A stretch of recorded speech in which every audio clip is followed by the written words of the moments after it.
Policia e shtetit gjatë së shtunës ka rrethuar një avion të tipit Piper në Divjake të Lushnjës, i cili ishte rrëzuar në afërsitë Bregdetit.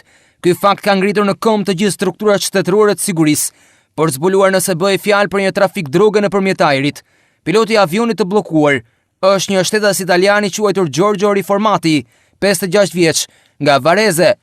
Gjatë operacionit policisë ka rënë pranë nga piloti i avionit, ndërsa Riformati vazhdon të merret në pyetje nga policia e shtetit.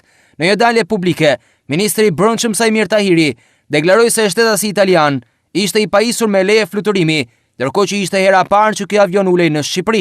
Policia e shtetit ka ndaluar pilotin i cili është shtetasi italian, Giorgio Riformato.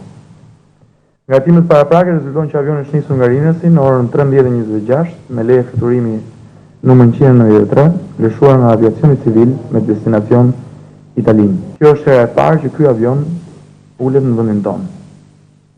Avioni është gjetur bosh, ndërkohë që pretendimi i shtetit italian është se ka bërë ulje detyruar për shkak defekti teknik, gjë që pritet verifikohet nga hetimet. Por ajo që ngre dyshimet më të forta për një trafik të drogës nëpërmjet ajrit është fakti se në afërsitë të avionit është gjetur një makinë tipit Mitsubishi, e cila në brendësi posedonte mbi 360 kg lëndë narkotike e llojit hashash. Tahiri konfirmoi se është arrestuar edhe shtetasi i kësaj makine. Është identifikuar një makinë tip Mitsubishi me targ AA794EU me një kërkesë droge të llojit hashash, syet disa çanta me lëndë narkotike në afërsitë makinës. Ndohet janë rreth 460 kg lëndë Kanabis. Është arrestuar drejtuesi i mjetit që ishte larguar në pyetjen e Divjakës, quhet Sajmir Bajrami, vjeç 35, të cilit janë sekuestruar edhe 27.000 euro. Lidhur me ngjarjen ka reaguar aviacioni civil, duke theksuar se avioni i bllokuar në Divjake ka leje fluturimi në hapësirën shqiptare.